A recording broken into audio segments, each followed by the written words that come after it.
Futbol qiroli Cristiano Ronaldoning rekordlarini o'zining izdoshlari bo'lmish, o'zlari Ronaldo bizni kumerimiz deb biladigan futbolchilar birin-ketin Ronaldoning rekordlarini buzishga harakat qilmoqda.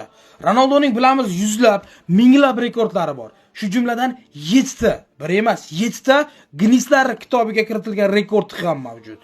Bu rekordlarni buzish uchun Cristiano Ronaldoning izdoshi, biz Cristiano Ronaldoni kumer deb bilamiz degan futbolchilar Erling Haaland va Kylian Mbappelar Ronaldoning kichik rekordlarini buzishda davom etmoqda. Kecha Angliya Premyer Ligasining nechinchidir turida Erling Haaland 104-golni urdi. Cristiano Ronaldo bu faoliyati davomida Angliya Premyer Ligasida 103 ta gol urgan. Kecha 103 ta gol urib Ronaldoning rekordidan o'tdi va Didier Drogbaning rekordiga tenglashib oldi. Bilmayman nechinchi o'rinda turibdi, lekin rekord Ronaldoning rekordini yangiladi. Bu yoqda Cristiano Ronaldoning Real Madrid uchun urgan gollari bir kalendar yilida 59 ta bo'lgan. Kylian Mbappe ham bu rekordni kecha yangiladi.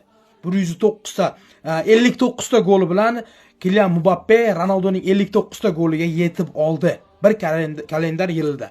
Shu jumladan kecha bitta narsani aytib o'taman. Kecha Real Madrid Sevillaga 2-0 hisobida g'alaba qozondi Sevilla ustidan.